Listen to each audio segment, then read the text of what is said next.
जैसा कि हम सभी जानते हैं कि जब कोई वस्तु ऊपर की ओर फेंकी जाती है तो क्या होता है कि वस्तु जो होती है कुछ ऊंचाई तक ऊपर जाती है और एक ऊंचाई तक पहुंचने के बाद वह फिर से पृथ्वी की ओर गिरने लगती है। इसका कारण है कि पृथ्वी जो है वो उस वस्तु को अपनी ओर आकर्षित करती है और ये बात हम सभी जानते हैं कि जैसे चंद्रमा पृथ्वी के चारों ओर घूमता है तो चंद्रमा पर भी जरूर कोई आकर्षण बल लगता होगा, वरना चंद्रमा को भी पृथ्वी में गिर जाना चाहिए था, लेकिन वास्तव में ऐसा नहीं है। तो आज हम पढ़ेंगे न्यूटन का गुरुत्वाकर्षण का सार्वत्रिक नियम। कहता है ब्रह्मांड में किन्हीं दो पिंडों के बीच कार्य करने वाला आकर्षण बल पिंडों के द्रव्यमानों के गुणनफल के समानुपाती, अनुक्रमानुपाती तथा उनके बीच की दूरी के वर्ग के व्युत्क्रमानुपाती होता है।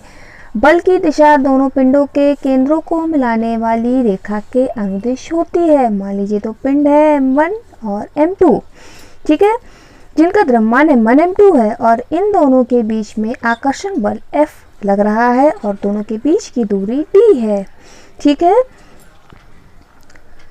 तो इसी प्रकार से हम मानते हैं कि दो पिंड हैं जिनके द्रव्यमान M1 M2 है और एक दूसरे से दूरी d है, उनके बीच कार्य करने वाला F है। तो गुरुत्वाकर्षण का नियम कहता है, जैसा कि अभी हमने परिभाषा में पढ़ा था, बल अनुक्रमानुपाती होता है द्रव्यमानों के, यानी F अनुक्रमानुपाती होगा M1 M2 के और F अनुक्रमानुपाती होगा दूरी के वर्ग के, यानी 1/d के, d स्क्वायर के वर्ग के व्युत्क्रमानुपाती, ठीक है।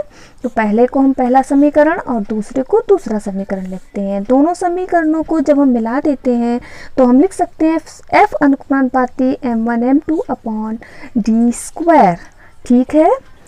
अब क्या होगा, जब हम अनुक्रमानुपाती का साइन हटाएंगे तो F बराबर G M1 M2/d स्क्वायर लिखा जा सकता है, जहाँ पर तो ये कैपिटल G है, ये क्या है, इस G को हम कहते हैं सार्वत्रिक गुरुत्वाकर्षण नियतांक, ठीक है।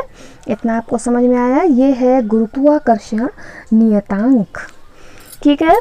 अब क्या होता है कि यदि हम मान लें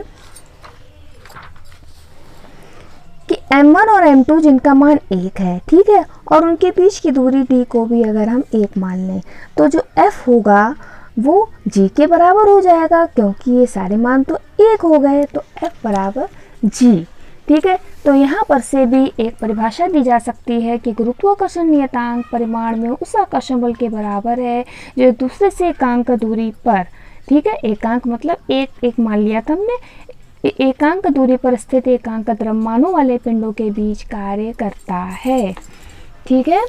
तो जो G होता है, इसके अगर मात्रक की बात की जाए तो G का मात्रक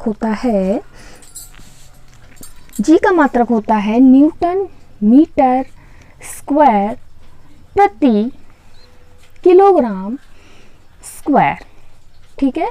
इसके साथ ही साथ परीक्षा में पूछा जाता है कि G का मान कितना होता है, तो G का मान आप नोट कर लीजिए। G का मान होता है, जो कैपिटल G है, इसका मान होता है 6.67 × 10⁻⁻11 न्यूटन मीटर स्क्वायर प्रति किलोग्राम स्क्वायर। परीक्षा में G का मात्रक और G का मान अवश्य रूप से पूछा जाता है, ये इम्पोर्टेंट है, इन्हें आप जरूर से याद करिएगा। थैंक